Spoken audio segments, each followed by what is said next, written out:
Hello, and welcome to another edition of Day Drinking with Kevin. I'm your host, Kevin McGuire.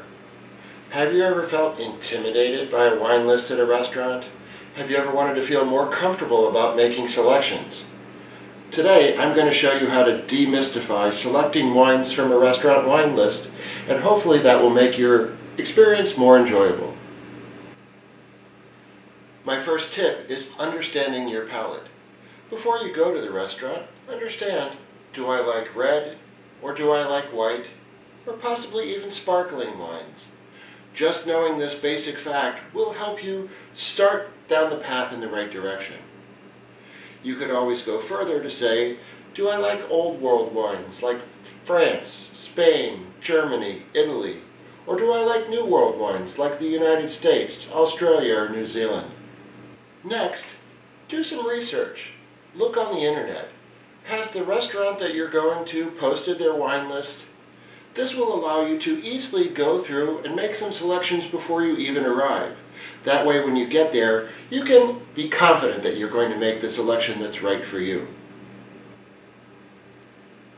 Third, if the restaurant doesn't post their wine list on the internet, don't be afraid to call ahead and ask them for some suggestions with the meal that you're going to select that evening. Hi, we're coming by with a bunch of colleagues tomorrow night for dinner, and I was wondering if we could recommend some wines around $50 that pair nicely with the short ribs. Those are our favorite. Next, don't feel intimidated that you have to make a wine selection right away. One trick is to order a sparkling glass of wine like Cava, Prosecco, or Champagne, and that gives you plenty of time to look at the list. Next, I want you to determine how many glasses of wine you and your party are going to drink that evening.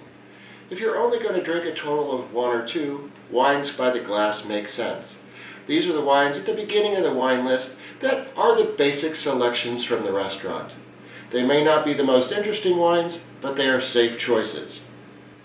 If you're going to be drinking more than 3 or 4 glasses of wine, economically, a lot of times it makes sense to buy a bottle.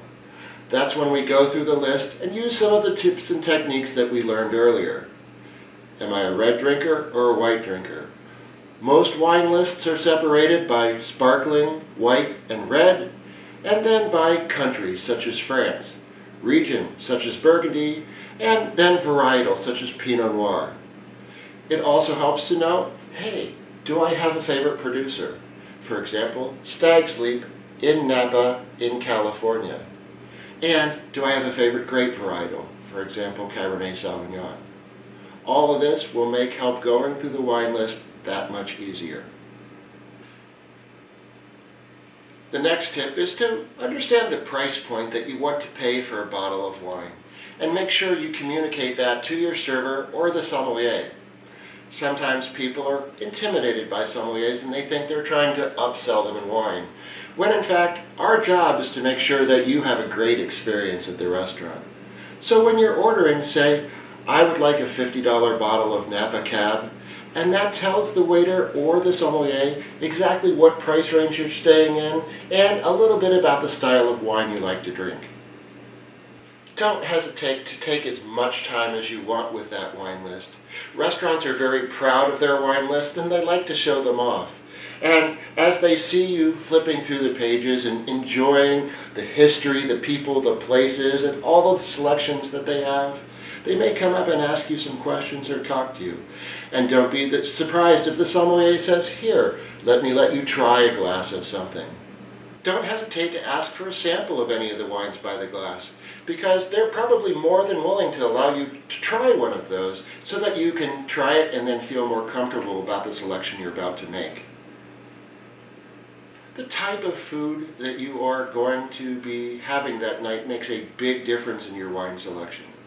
So plan ahead. Are you going to have beef, chicken, or seafood? Are you going to have spicy food or mild food?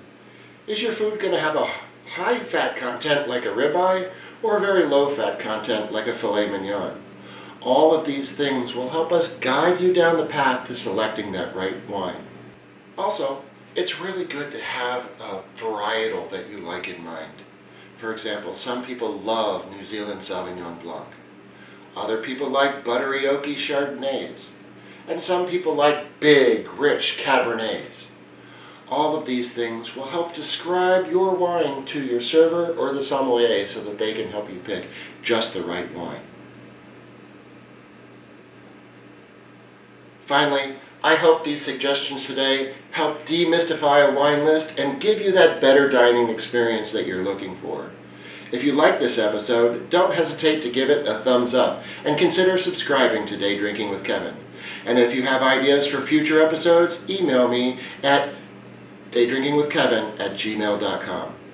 Until next time, this is Kevin wishing you a great dining experience, and I say, salute.